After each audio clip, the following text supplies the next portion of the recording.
Hello everyone, I'm Rashmi Prabha and welcome to our channel Combine CS. In this video, I'm going to give you the cutoff analysis for the June 2024 examination.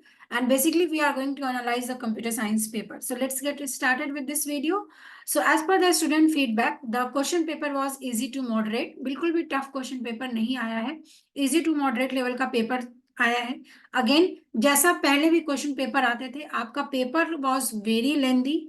Okay, paper lengthy होने की वजह से कहीं ना कहीं time management problems हर एक student को आते हैं. बट स्टिल जब हम कोई भी गाइडेंस के थ्रू या कोई भी मेंटरशिप के थ्रू अगर किसी भी क्लासेस को इनरोल करके पढ़ते हैं, तो आपको वहां पे इफेक्टिवली सिखाया जाता है how to effectively manage the time.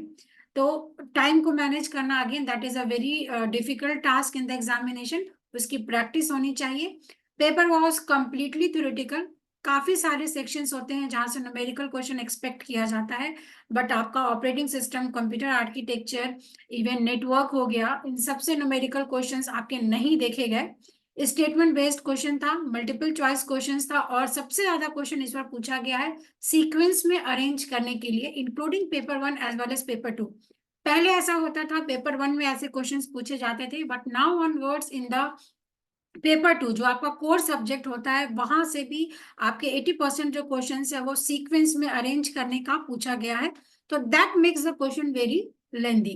तो नेक्स्ट टाइम के एग्जामिनेशन के लिए आपको इसी तरीके के क्वेश्चन पेपर को एनालाइज करना है. Okay, now moving back, now coming to the next part of this video, that is computer science का एक्सपेक्टेड आपको क्या लगता है कितना होना चाहिए. So this is my observation on the basis of all the previous examination that is held. Okay, तो अगर आप यहाँ पे देखेंगे, मैं आप इसका स्क्रीनशॉट भी ले सकते हैं. मैंने ऑलमोस्ट 2017 से एनालिसिस करना शुरू किया है, तो ये एनालिसिस है. ग्राफ की बात करें तो आपका यहाँ पे जून 2023 से अगर आप देखेंगे तो दिसंबर से ये चीजें रिड्यूस हुई थी, बिकॉज जून को obviously paper was very tough. Again December में सिर्फ यहाँ पे दो ही क्वेश्चन का कट ऑफ इंक्रीज हुआ था.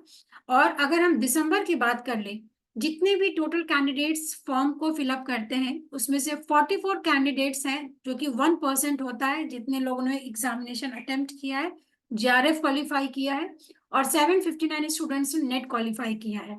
तो प्रीवियस के जो कट ऑफ हैं उसको अगर हम एनालिसिस करें, तो जो मैं वीडियोस बना रही हूँ, या फिर अगर आपने खुद से अपना पेपर एनालाइज अगर कर लिया है, तो 84 से 86 क्वेश्चंस अगर आपके करेक्ट होते हैं out of 150.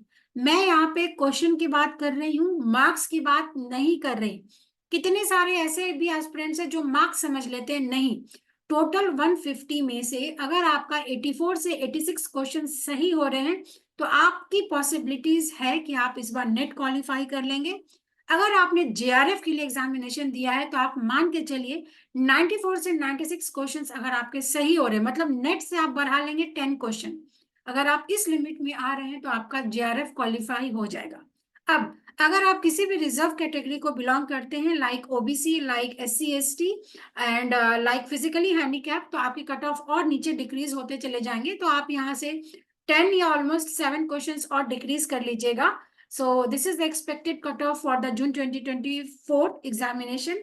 Let's hope for the best. और इस तरीके के इंफॉर्मेटिव वीडियोस के लिए चैनल को जरूर सब्सक्राइब करके रखें. Thank you so much for watching us.